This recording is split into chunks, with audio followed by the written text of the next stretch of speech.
We are living in the safest, wealthiest, freest time there's ever been. Never before have people had this many options to shape their own lives. And yet, so many people are doing really badly right now. How does that even make sense? That's exactly what this video is about. And at the end, I'll walk you through a concrete exercise that will help you find a real clarity for yourself. Before we dive in, let me quickly tell you what got me onto this topic in the first place.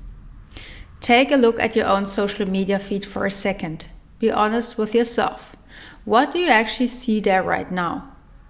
I keep seeing the exact same pattern. People who are struggling, people who feel lonely, a blanket condemnation of masculinity written off as toxic across the board, and strikingly often, people loudly demanding understanding and respect for themselves, and then flat out refusing to give the other person the same thing a moment later.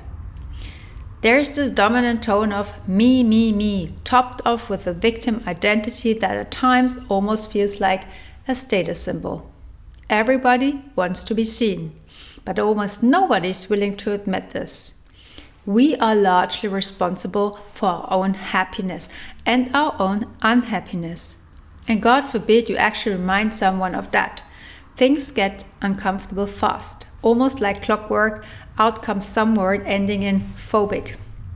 What looks like some brand new phenomenon that only exists on TikTok or Instagram is actually just the visible surface of something much older. And that's exactly where I want to take you today. Not from some high-level spiritual bird's eye perspective, but from right where most people actually are. Because once we understand what's actually happening and why, we can start doing something about it. Picture this for a second.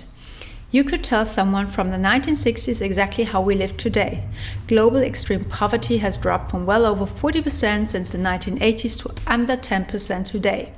Most Western countries now have social safety nets, health insurance, unemployment benefits, and more food than earlier generations could ever have dreamed of. And today we're largely free to choose who we love, whether and when we get married, what career we pursue, where we live, what we believe, or whether we believe in anything at all. The kind of freedom of choice earlier generations could only philosophize about as just an ordinary Tuesday for us. And yet, the mental health numbers tell a completely different story. Anxiety and depression have been rising for years, especially among young people, which I also see in my own practice. In 2023, the US Surgeon General officially declared loneliness an epidemic with health effects comparable to smoking. A vague, constant sense of unrest, a total loss of direction, the feeling of never quite arriving anywhere. And that's despite the fact that external conditions have never been better in the history of humanity. This isn't a contradiction. You can fix with even more wealth or even more options. This is a psychological pattern, and it's been documented for decades. We've just collectively forgotten to take it seriously. Back in 1941, the psychoanalyst Erich Fromm already described what happens when people are released from rigid but security-giving structures. They gain freedom, and at the same time they lose the sense of stability those structures used to provide. Fromm called this negative freedom, freedom from something without automatically gaining freedom to do or become something. And that gap, he says, creates a deep sense of isolation and powerlessness. You don't have to buy into every detail of Fromm's historical analysis to get the core mechanism here. Freedom without structure isn't automatically freeing. It can actually have the opposite effect, especially in young people who have not been, properly developed yet. Because every choice we gain is also a responsibility we now have to carry. If you get to decide who you are and how you want to be, you can't just retreat into some preset role when things get hard. There's no one left to hand the responsibility off to. The psychologist Barry Schwartz studied this scientifically. It's known as the paradox of choice. Here's what he found. Past a certain point, more options don't lead to more satisfaction. They lead to more decision anxiety. More regret over the alternatives you didn't pick. and the paradoxical rise in dissatisfaction, even when the option you actually picked is objectively good. It's an insight that marketing and sales have known about and deliberately exploited for a long time. Look up the rule of three and the decoy effect. Now apply that same insight to your entire life, when literally everything is up for grabs, which relationship, which identity, which life path. The psychological price is chronic uncertainty about whether you're making the right choice. That's not a character flaw, that's a well-documented feature of the human psyche. But there's a second layer on top of this individual overwhelm, the disappearance of shared collectively held structures, gender roles, the models of partnership and family, fixed rites of passage into adulthood. For centuries, these gave people a framework to orient themselves by. And yes, there's plenty of legitimate criticism of all of that. Those frameworks were often narrow, unfair, and limiting for a lot of people. But they served a function we underestimate today. They answered the question, who am I and what's expected of me, without every single person having to reinvent that answer from scratch. Back in the late 1800s, the sociologist Emil Durkheim already described what happens when binding norms erode without anything new replacing them. He called it anomie, a state of normlessness linked to inner instability, a loss of direction, and even higher suicide rates.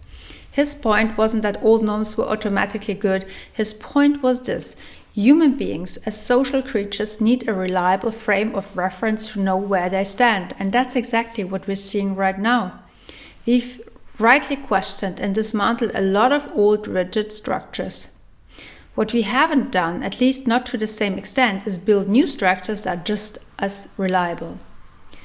The so-called openness we live in today is in a lot of cases not a deliberately designed freedom, it's simply an empty space. You see this especially clearly in young people. The developmental psychologist Erik Erikson described adolescence as a stage where people have to form a stable identity in dialogue with an environment that offers expectations, role models, and feedback. When that framework is missing or when it's completely arbitrary, you get what Erikson called identity diffusion, a state where young people generally don't know who they are, what they want, or what they stand for, because they have no reference point to push against. And it doesn't matter where they push back against or embrace it, either way, they need something there to react to. And today we're seeing a version of this play out on a massive scale. It's amplified by social media, which delivers non-stop social comparison, constantly shifting trends, and a lot of contradictory identities to try on. The result, a generation that technically has more freedom to define itself than any generation before it, and at the same time reports feeling lost, anxious, and insecure at above average rates. And now here's the part that generally worries me. Instead of naming the structural causes, being overwhelmed by limitless choice, the loss of shared orientation, the lack of supportive relationship structures, the symptoms are increasingly being normalized and individualized. Anxiety, burnout, vague identity crisis, they get treated as fixed traits of a person, not as an understandable reaction to a specific set of circumstances. That comes from a good place. It removes stigma, but it has a side effect.